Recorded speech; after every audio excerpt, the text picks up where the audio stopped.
Hello students, welcome to chemistry zone with Pragya madam. भाई, हमारा जो चैप्टर 5 है स्टेट्स ऑफ मैटर,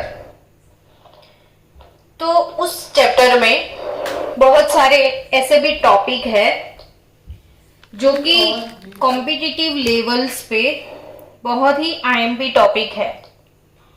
तो वो कॉम्पिटिटिव लेवल के जितने भी टॉपिक है उसको हम कवर करेंगे आज। आप पढ़ने वाले हो मॉलिक्यूलर स्पीड के बारे में। सबसे पहले हम शुरू करते हैं kinetic gas equation. Kinetic gas equation वो क्या है, वो आपके नॉलेज में होना चाहिए। इसीलिए ये कॉम्पिटिटिव लेवल के जो एक्स्ट्रा टॉपिक है वो एक्स्ट्रा टाइम में हम कवर करने के लिए जा रहे हैं। आप सबको नोट डाउन भी करना है, नोटबुक में अच्छे से लिखना है और प्रिपेयर भी करना है। Kinetic gas equation based on the postulate of kinetic theory of gases, mathematical equation has been derived. तो kinetic gas equation actually kinetic theory, इसके अंदर गैस के लिए जो पोस्टुलेट लिखे हुए हैं, गैसियस पोस्टुलेट, तो गैसियस फेज के लिए जो पोस्टुलेट है वो पोस्टुलेट के अकॉर्डिंग जो डिराइव किया गया है वो है काइनेटिक गैस इक्वेशन। और वो इक्वेशन है PV is equal to 1/3 mn/c²। PV is equal to 1/3 PV। तो P यानी कि प्रेशर, P means what? Pressure exerted by the gas. V is nothing but volume of the gas. What is small m here? So it is nothing but m is nothing but mass of molecule, mass of each molecule of the gas, mass of each molecule of the gas. What is n here? So n is nothing but total number of molecules, total number of molecules of the gas present in the volume. And what is C here? So C is our hot favorite topic today. So it is nothing but root mean means average, root means square, velocity or a speed. तो RMS, C is nothing but RMS, root means square, speed, it is C. तो वही चीज आज हमको सीखनी है। Root mean square velocity क्या होता है, रूट मीन स्क्वायर स्पीड क्या है, उसका इक्वेशन डिराइव करना है। सो इसके पहले आप सब पक्के से याद रखियो कि what is kinetic gas equation. तो guys, it is nothing but PV is equal to 1/3 mn/c²। हम कब से सुन के पक चुके हैं ना ideal gas equation PV is equal to nRT, ये kinetic gas equation PV is equal to 1/3 mnc²। चलो next derivation, kinetic energy and molecular speed के बारे में आज पढ़ना है। और एक टॉपिक, कौन सा टॉपिक पढ़ने वाले हो आज बच्चों? काइनेटिक एनर्जी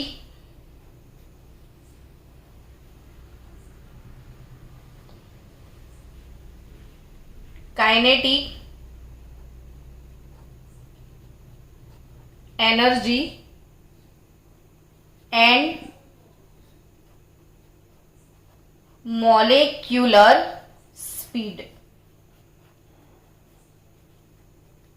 तो काइनेटिक एनर्जी आपको पता होगा, फिजिक्स में ये टर्म आपने बहुत बार सुना होगा। Kinetic energy is generally denoted by E K for kinetic, E for energy. E K is nothing but kinetic energy,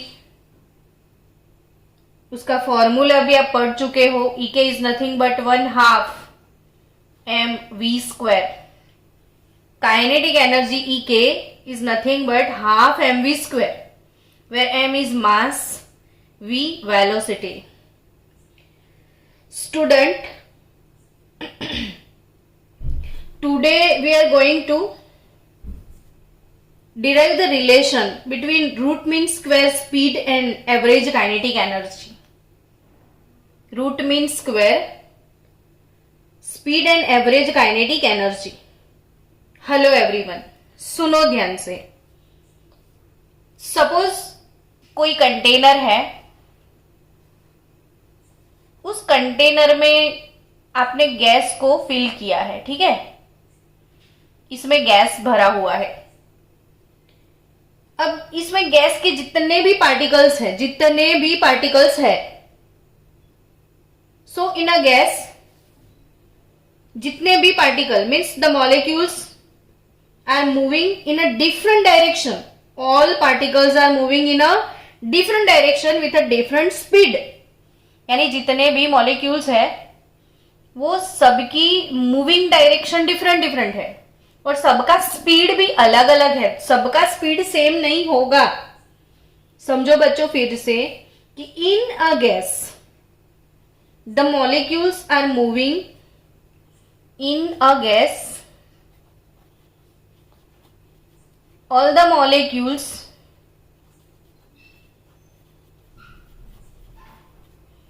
are moving in different direction, सबका डायरेक्शन डिफरेंट है, इन डिफरेंट डायरेक्शंस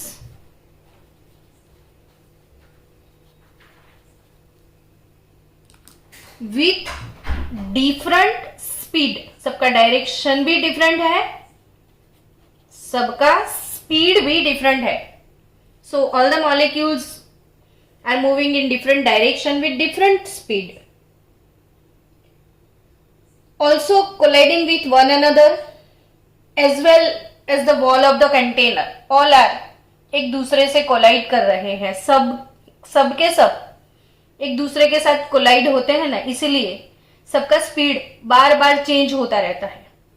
अगर ऐसे collide हो गए, पहले दोनों जो speed से आ रहे थे अचानक से कोलिजन हुआ तो उनकी डायरेक्शन भी चेंज हो जाएगी और उनकी स्पीड भी चेंज हो जाएगी, यानी कंटिन्यूअसली डायरेक्शन और स्पीड दोनों ही चीजें जो है वो चेंज होती रहती है।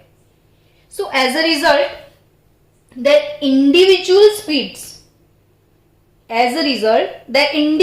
Speeds and hence kinetic energy keep on changing even at the same temperature.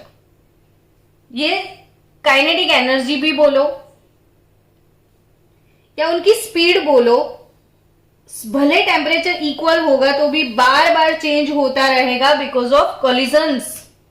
और कॉलिजन एक दूसरे के साथ भी और कंटेनर की वॉल के साथ भी होता है, तभी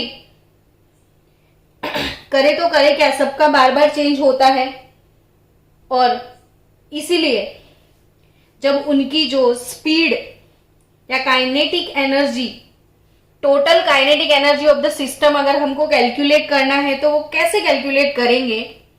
सो बच्चों, total kinetic energy, total kinetic energy E के कैलकुलेट करना है तो समझो if we have N1 molecule having kinetic energy half mv1 square, N2 molecule having kinetic energy half mv2 square, N3 molecule having kinetic energy half mv3 square and so on। यानी इसमें जो N1 molecule है जिनकी speed half mv1 square है, N2 molecule जिसकी kinetic energy इतनी है, तो सबका टोटल कुल मिला के total kinetic energy.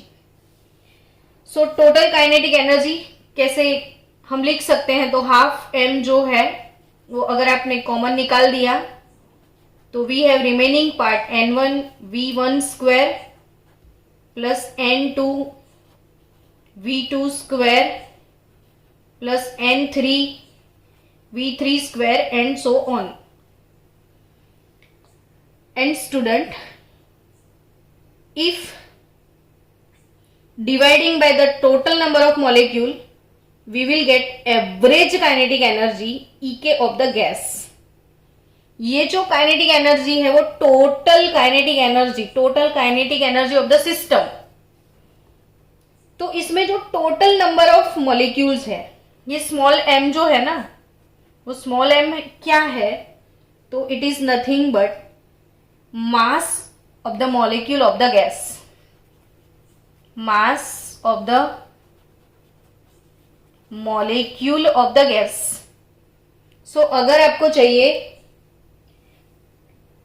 Average kinetic energy E के, आपको क्या चाहिए? एवरेज, ये है total kinetic energy. If we want average kinetic energy E K bar, average kinetic energy E K बार, तो हमको करना क्या है कि जो टोटल काइनेटिक एनर्जी है सिस्टम का divided by total number of molecule, जितने टोटल नंबर ऑफ मॉलिक्यूल है उससे उसको डिवाइड कर दो। Total kinetic energy is divided by total number of molecule, we will get average kinetic energy E K bar. So it is nothing but half m n1 v1 square plus n2 v2 square plus n3 v3 square divided by total number of molecule N1 plus N2 plus N3 plus and so on। Clear students? Hello, अगर clear नहीं है तो video को आप revise कर लेना। फिर से मैं आपको ये पेज पलटाने से पहले सिखा रही हूं। आज हमने शुरू किया था काइनेटिक गैस इक्वेशन से। काइनेटिक गैस इक्वेशन है क्या वो लिखना आप सीख गए हैं कि PV is nothing but 1/3 mnc square. इसमें सारे टर्म्स मैंने एक्सप्लेन किए हुए हैं। Now kinetic energy and molecular speed, वो रिलेशंस हम मैनेज करने के लिए जा रहे हैं। सो काइनेटिक एनर्जी का पर्टिकुलर सिंबल है EK और it is nothing but half mv square, as you know that. Now in a gas, कोई भी गैस है अगर कंटेनर में, तो जितने भी मॉलिक्यूल्स हैं वो all molecules are moving in different direction with different speed. So total kinetic energy of the system कैसे हम कैलकुलेट कर सकते हैं? तो suppose N1 molecule having this type of kinetic energy, N2 molecule having this type of kinetic energy, N3 molecule again common निकाल दिया half m, तो ये मिला, तो ये होगा टोटल काइनेटिक एनर्जी। अब हम जा रहे हैं average kinetic energy E K बार के लिए, तो वो कैसे मिलेगा? तो total kinetic energy divided by total number of molecule, तो आपको मिलेगा एवरेज काइनेटिक एनर्जी, तो half M is this. Now ये वाला जो टर्म है, तो ये वाले टर्म को आप क्या बोलोगे, तो it is nothing but mean square speed. It is nothing but mean square speed. तो this term is known as mean square speed. So taking root of this term, taking root of this term is called square root, sorry taking square root यानी हम simply square root ही बोलते हैं हमेशा। तो ये वाला जो टर्म है उसका आपने अगर रूट निकाल दिया, रूट, तो उसे बोला जाता है root mean square, root mean square speed. तो रूट मीन स्क्वायर स्पीड और root mean square speed is represented by C. Hello everyone, it's a very important term for competitive levels. Root mean square speed is denoted by C. और C क्या है, तो अभी तो जो term सीखा था ना, वही टर्म को आप रूट में डाल दो, तो रूट मीन स्क्वायर हो जाएगा n2 v2 square n3 v3 square and so on divided by total number of molecule n1 plus n2 plus n3 plus and so on. So guys, now as we know that what is ek bar, तो अभी आपने derive किया था ये formula कि half M E के bye N half M, और इसको तो आपने सी बोल दिया, अंडर रूट सी। तो ये क्या हो गया, इसका रूट लिया है सी, तो रूट का स्क्वायर करो, तो E K is nothing but half M C square. E K बाद is nothing but half M C square. Now further from kinetic gas equation we all are know that PV is nothing but 1/3 mn c square. Hello everyone, what is kinetic gas equation? PV is nothing but 1/3 mn c square. बच्चों जो m है वो है molecule mass of each molecule of gas, यानी एक single molecule का मास represent करता है ये। एन क्या है, तो नंबर ऑफ टोटल मॉलिक्यूल। तो अगर number of total molecule, N total number of molecule और M mass of each molecule, और इन दोनों को मिला दो, जितने भी नंबर ऑफ मॉलिक्यूल है उनको अगर आपने उसके मास से मल्टीप्लाई कर दिया, तो इफ सोच लो सपोज ये जो n है टोटल नंबर ऑफ मॉलिक्यूल, ये अगर 1 मोल है, तो 1 मोल मॉलिक्यूल को उसके मास से मल्टीप्लाई करो, तो m into n is nothing but capital M, और it suggest us molar mass. Molar mass हमेशा ग्राम पर मोल ही होता है ना। अगर ये टोटल 1 मोल मॉलिक्यूल है तो उनको मास से मल्टीप्लाई करो तो मोलर मास मिलेगा आपको। सो पीवी 1/3 mn वाला टर्म हो गया मोलर मास, तो 1/3 mc स्क्वायर हो जाएगा। So what we get here, what is c square, तो it is nothing but 3pv by capital M. So what is C here, तो under root 3pv over M. What is C here, under root 3pv over M. तो 3pv over M, ये formula आपको पक्के पक्के पक्के से learn करना है, याद रखना है 3pv/m is nothing but root mean square velocity, RMS root mean square speed, RMS। C under root 3pv/m, आपको पता है pv इज इक्वल टू होता है nRT, but if we are taking n is 1 mole here, so pv is nothing but RT. So we can say here again 3pv, pv तो RT भी है, तो 3RT by capital M भी हम लिख सकते हैं। 3pv बाय कैपिटल M, तो 3pv बाय कैपिटल M और 3RT बाय M भी लिख सकते हैं। और again as we know that बच्चों व्हाट इज डेंसिटी हियर, तो it is nothing but mass by volume.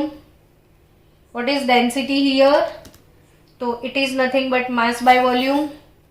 तो ये वॉल्यूम वाले टर्म को अगर आपने नीचे लगा दिया तो इसको ऐसे भी रिप्रेजेंट करोगे आप कि 3p upon m by v, क्योंकि अपॉन वाला अपॉन वैसे भी ऊपर आता है, तो mass by volume is nothing but density, so it is 3p by density d. So overall what is root mean square velocity, तो ओवरऑल आपको ये चीजें याद रखनी है कि रूट मीन स्क्वायर वेलोसिटी और speed is nothing but c under root 3pv by m और under root 3RT by m और 3p बाय d। डन बच्चों? ओके, तो be ready for next topic. अब नेक्स्ट टॉपिक क्या है वही सोच रहे हो ना, तो yes let's go for next topic. ये कंप्लीट हो गया ना, अब वीडियो को रिवाइज करना, बार बार रिपीट करना, आपको समझ में आ जाएगा। चलो नेक्स्ट टॉपिक है relation between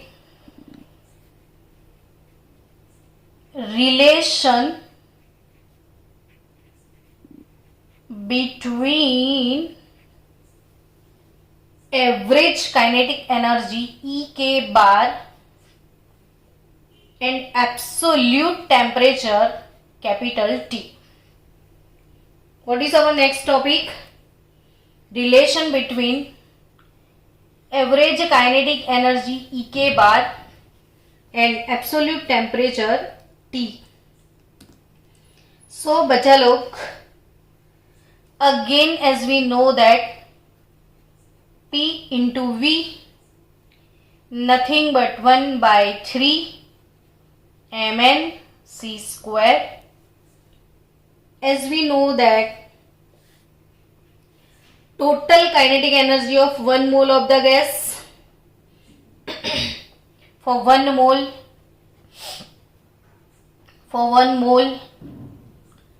small m into n is nothing but molar mass capital M. So here P into V 1 by 3 mc square, P into V 1 by 3 mc square. So बच्चा लोग 1 by 3 इसको represent करेंगे 2 by 3 into 1 by 2 से। अब ऐसे rearrange किया तो 2 cut हो गया, अल्टीमेटली 1 by 3 ही हुआ ना। 2 by 3 इंटू 1 by 3 मैंने लिख दिया, मतलब 2 by 2 से मैंने इसको मल्टीप्लाई किया। 2 by 2 is meaningless, it is also 1। So 2 by 3 1 by 2 क्यों ऐसा लिखा? तो ये हाफ mv स्क्वायर या हाफ mc स्क्वायर, तो it is nothing but kinetic energy. So P into V 2 by 3 half mc square is nothing but kinetic energy Ek. So PV is equal to 2 by 3 Ek. Again as we know that PV is RT for 1 mole, तो we can say here RT, PV के बदले क्या लिख दिया मैंने, RT is 2 by 3 Ek So what is Ek here? 3/2 RT. What is Ek here? 3/2 RT. But actually बच्चा, it is only for 1 mole. So to calculate average kinetic energy, to calculate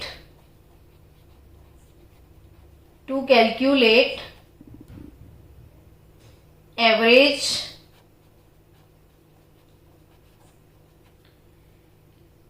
kinetic energy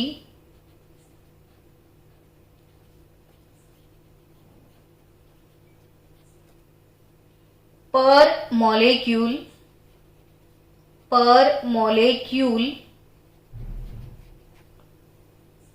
E K बार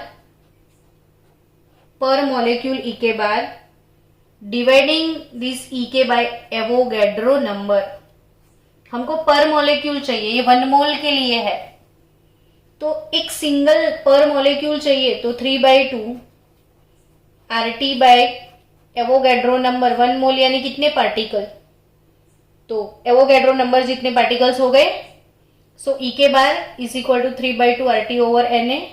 और बच्चा लोग जो R by Na, अब physics में सारे terms पढ़ने वाले हो, सारे डेरिवेशंस अब फिजिक्स में पढ़ने वाले हो, लेकिन मुझे केमिस्ट्री में भी पढ़ाने हैं, तो मैंने सिखा दिए, फिजिक्स में आप रिवाइज कर लेना. तो R by Na is nothing but it is called Boltzmann constant.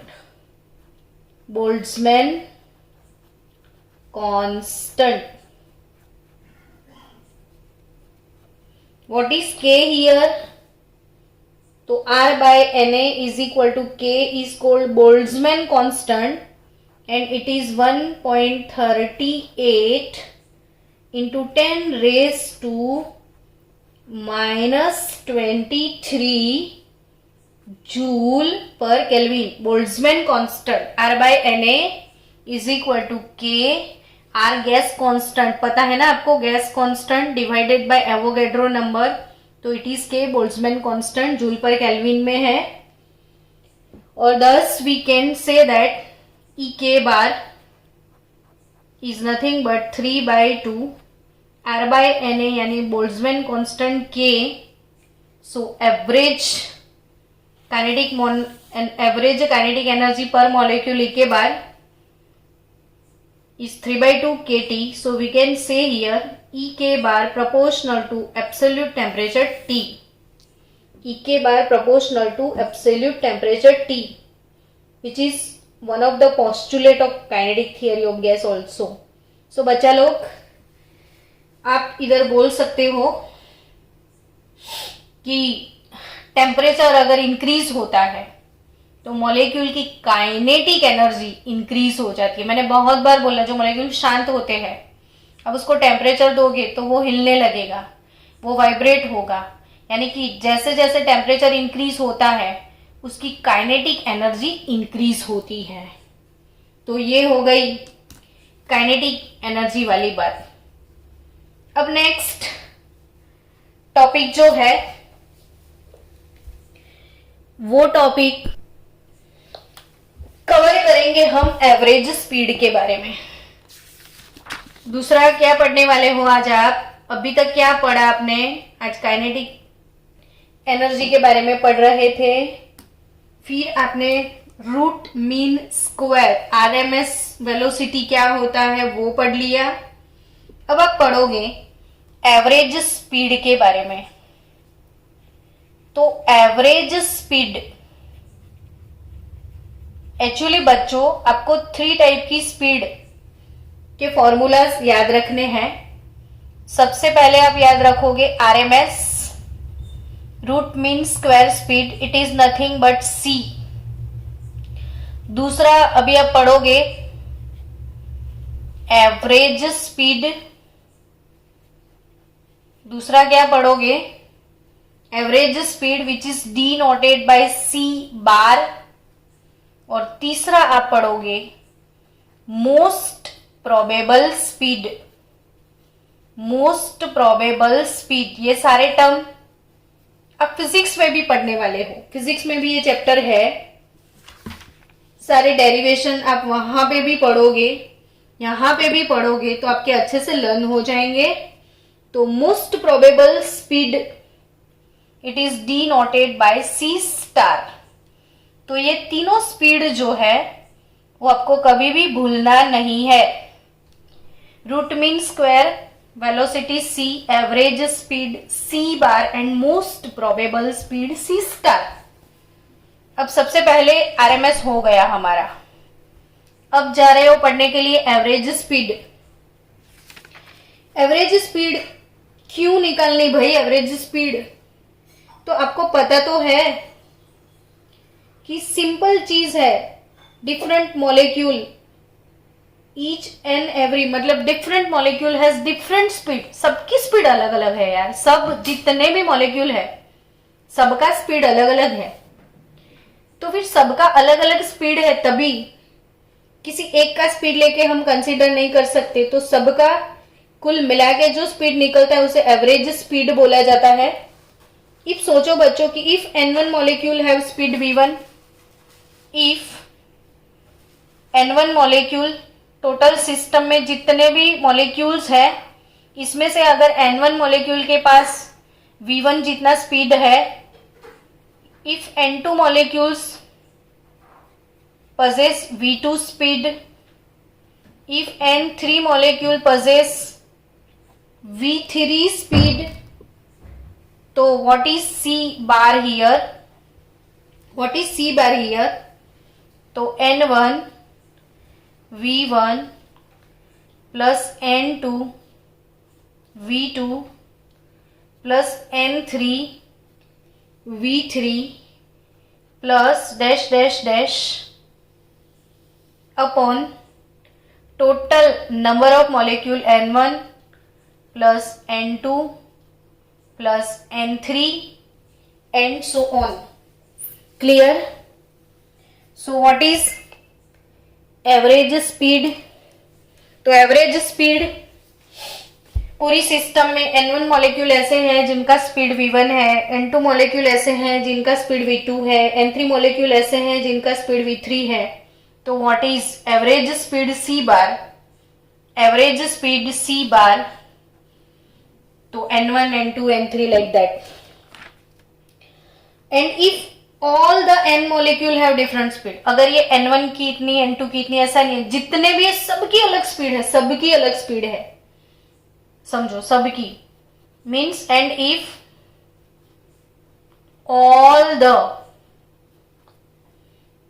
Molecules, जितने भी मॉलिक्यूल्स हैं, all the molecules have different speed v1 v2 v3 etc, then we can write c1 is nothing but v1 plus v2 plus v3 divided by total number n। सबका speed अलग, जितनी जिसकी जो भी speed है divided by n। और यहां पे आप दूसरा फॉर्मूला याद रखोगे कि इट इज रिलेटेड, हमको डिराइव नहीं करना है यहाँ पे फॉर्मूला, क्योंकि हमको डेरिवेशन से कोई मतलब नहीं है। तो सीधा आप फॉर्मूला याद रखना, it is related to the temperature T, it is related to the temperature T of the gas is nothing but T related to the temperature T of the gas is C bar is under root 8RT by pi m। C bar is equal to under root 8RT by pi m। सबको पता है PV वो RT भी होता है, तो 8PV by pi m। और आप सबको ये भी पता है कि m by v डेंसिटी, तो 8P by pi into density. तो ये तीनों फॉर्मूला आप याद रखोगे किसके लिए? एवरेज स्पीड के लिए। किसके लिए बच्चों? एवरेज स्पीड के लिए तीनों फॉर्मूला याद रखोगे। और नेक्स्ट है तीसरी स्पीड, जो कि हम नेक्स्ट लेक्चर में पढ़ने वाले हैं, लेकिन अभी आपको सिखा दूं फॉर्मूला साथ साथ में। तो तीसरा है जो कि most probable speed C star. Most probable speed C star. तो उसका फॉर्मूला आपको याद रखना है। What is C star? तो it is nothing but under root 2RT over capital M। 2RT over capital M। Again बच्चा लोग 2RT by M, but RT is nothing but PV, so 2PV over M हो जाएगा। 2PV over M हो जाएगा। So it is nothing but again M by V density, तो 2P over D। तो ये हो गया अपना फंडा मोस्ट प्रोबेबल स्पीड के लिए। सो अब इतना फॉर्मूला याद करके मैडम हमको क्या करना है? तो यही तो कंपटीशन में यही तो पूछते हैं, ये होते हैं क्वेश्चन। तो वही मैं आपको सिखा दूं साथ साथ कि relationship between different type of speed, relationship between different type of speed, यही आपका मेन फोकस है। जो भी है मेन फोकस ये यही है कि what is C bar and what is C star. ये आरएमएस, ये एवरेज स्पीड और ये मोस्ट प्रोबेबल स्पीड। तो average speed, most probable speed. अब फॉर्मूला देखो, C 3RT over capital M। 3RT by capital M। C बार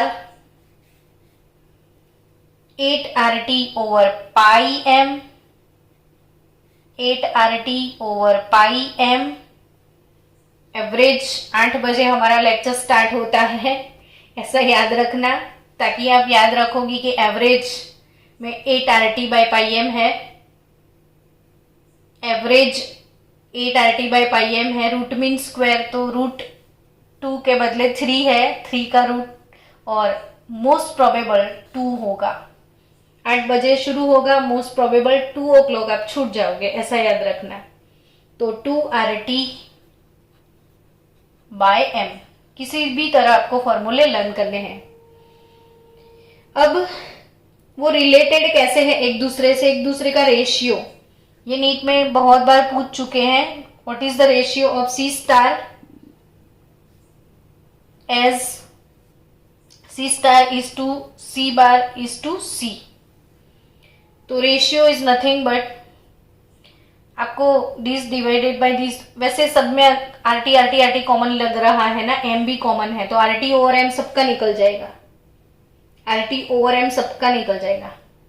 तो बचेगा क्या रूट में? सी स्टार है ना, तो 2 बाय एम वर्सिस एम भी सबका निकल जाएगा, अंडर रूट 2 वर्सिस सी बार 8 upon pi RT over M। 8 upon pi बचा और इज टू 3। अब रूट 2 कितना है तो सबको पता है, रूट 2 का वैल्यू 1.414 होता है। 8 अपॉन 3.14 कर लो आप, 8 अपॉन 3.14 कर लो आप, तो 1.595 मिलेगा आपको। और रूट 3 का वैल्यू भी सबको पता है 1.732। इसमें से जो छोटा नंबर है उसे सबको डिवाइड कर दिया जाए तो 1.414 से सबको डिवाइड करो तो ये 1 रेशियो 1.128 रेशियो 1.224। तो ये क्वेश्चन जो हाइलाइटर क्वेश्चन है आपको याद रखना है। वैसे 3 फॉर्मूलाज आप लर्न कर चुके हो, तो इन दोनों के बीच में से किसी का भी रेशियो अगर वो आपको पूछते हैं तो ऑब्वियसली आप उसको बता सकते हो, ये रेशियो फैक्टर। अगर ये पूछ लिया था एक बार, ये नहीं पूछा है तो यहां तक, पर फॉर्मूला पता है तो आप रेशियो बड़े आराम से समझ सकते हो, बता सकते हो, है ना। और फिगर वाइज अगर मैं इसको प्लॉट करके आपको दे दूं तो फ्रैक्शन ऑफ मॉलिक्यूल अगर मैंने यहां पे लिखे हैं, fraction of molecules versus molecular speed की अगर मैं बात करूं तो ये जो ग्राफ है हम कल दूसरे टॉपिक में डिस्कस करने वाले हैं, लेकिन अभी के लिए आपको बता दूं कि इसमें मोस्ट प्रोबेबल क्या होता है। तो जो हाई पीक मैक्सिमम स्पीड ये वाला है, यहाँ पे मैक्सिमम स्पीड, तो most probable speed C star होता है। एवरेज स्पीड सी बार यहाँ पे मिलेगा और रूट मीन स्क्वायर सी आपको ऐसे मिलेगा। यानी बच्चों हाईएस्ट वैल्यू सी स्टार का ही होगा, इसीलिए सबसे पहले सी स्टार लिया है। उससे थोड़ा कम वैल्यू सी बार का होगा और सबसे कम वैल्यू सी का होता है। तो ये ग्राफ ऐसे आपको समझना है। मिलते हैं नेक्स्ट लेक्चर में। Maxwell Boltzmann distribution of molecular speed and most probable speed जो है पढ़ना है, उसी टॉपिक को नेक्स्ट लेक्चर में कवर करते हुए थोड़े बहुत इसके सम्स हम सॉल्व करेंगे।